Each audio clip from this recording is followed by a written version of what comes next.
On ira, page 5, d'Enya Barou. Alors Enya Barou, il faut savoir que c'est la fille d'Olivier Barou, le comparse de Cadmerade. Cadmerade, donc Olivier et Cad. Voilà. Donc c'est son premier film. Alors qu'on pourrait qualifier de feel good, de road movie déjà, puisque ça va se passer sur la route, et feel good parce que évidemment c'est une histoire avec beaucoup de bons sentiments, mais aussi très bien réalisée. Sur un sujet pas facile, c'est la fin de vie. Alors la fin de vie, bon, a priori, ça prête pas trop à sourire, avec une excellente comédienne que vous connaissez tous et qui a déjà joué ce type de rôle en réalité dans un film beaucoup plus dramatique, c'est Hélène Vincent, entourée d'une pléiade de très bons acteurs, dont Pierre Lautin, qu'on a vu à peu près dans tous les... Alors, il a été découvert avec Les Tuches par le grand public. On oublie un peu Les Tuches. Il a joué depuis dans plein d'autres films et je trouve c'est un acteur excellent. David Ayala également, qui est un très bon acteur.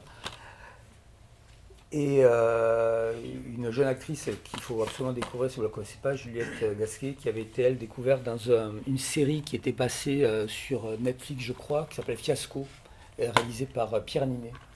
Je ne sais pas si tu l'avais vu cette série, mais je te la conseille. C'est un tournage, le tournage d'un projet de cinéma qui tourne mal. Enfin, il n'y a que des catastrophes. C'est une comédie quasi burlesque et c'était excellent. Et elle crevait l'écran. Donc Marie, 80 ans, est atteinte de cancer incurable. On est en plein dans des débats de société en réalité avec cette comédie. Ouais. Elle a décidé d'en finir. Elle n'a pas envie de souffrir, elle n'a plus envie de se soigner. Elle a déjà pris rendez-vous en Suisse pour... elle a pris ses dispositions pour justement organiser les conditions de son décès. Le problème, c'est qu'en Suisse, elle ne peut pas y aller toute seule. Elle a besoin d'être accompagnée et que son fils, joué par David Ayala, c'est un adulte, mais c'est un grand enfant qui a déjà du mal avec sa propre vie. Il se débat dans des problèmes de tous ordres et beaucoup financiers aussi. Il est toujours entre deux plans foireux, etc. Et donc en fait, elle va utiliser son auxiliaire de vie, joué par Pierre Lautin, on peut dire même le manipuler, pour lui faire signer une paperasse alors qu'il n'a rien demandé, en le faisant passer pour son fils. Et quand elle apprend qu'il a une voiture, pour qu'il l'accompagne jusqu'en Suisse. Après, elle va faire miroiter à son fils et à sa petite fille, enfin surtout à son fils, un héritage qui tombe de nulle part pour le convaincre aussi de faire ce dernier voyage jusqu'en Suisse. C'est pareil que le film tout à l'heure. Enfin, c'est un film, certes, qui part de quelque chose de dramatique, mais qui est joyeux, qui donne le sourire, qui donne de l'espoir. Hein. Certains l'ont vu peut-être. Hein. Je l'ai vu, excellent. Je l'ai trouvé très bien. C'est bien joué, c'est enlevé, c'est pas pleurnichard, bien au contraire. Il est excellent, alors toujours un petit peu dans le même registre, mais il est très bon dans ce registre-là. Et Vincent, que je trouve toujours formidable. Donc c'est un petit film. Il y a quand même des choses profondes dedans, le fait de la relation de la mère avec la petite fille et le fils. C'est intéressant aussi. Oui. Elle part pas seulement pour ça, elle part aussi en même temps pour faire un dernier voyage avec eux. C'est ça. C'est pour ça qu'elle tient à les embarquer avec elle. Ouais. Mais ça interroge sur comment en tant qu'enfant on peut dire au revoir à son parent dès qu'il est mourant. Oui. Mais c'est vrai que c'est très fantaisiste, hein, c'est très...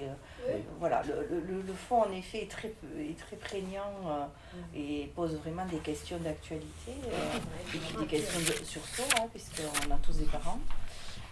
Non, il est très bien. Comment partir Ah non, je ressens comme ça plutôt. Comment partir, c'est quelque chose... Ah non, mais elle a déjà décidé comment elle partait. Ah ouais. La seule chose, c'est comment dès qu'on a un fils dans le déni, parce que ce fils, il est dans le déni aussi, hein, de la gravité de sa mère, comment en fait... il a du mal avec la réalité, de manière générale, avec les voilà. Voilà, et comment justement ça interroge sur la posture de l'enfant et cette femme qui finalement ne veut pas donner le pouvoir à ses enfants de décider pour sa propre vie. Donc ça c'est intéressant aussi, et sa propre mort. Tout à fait.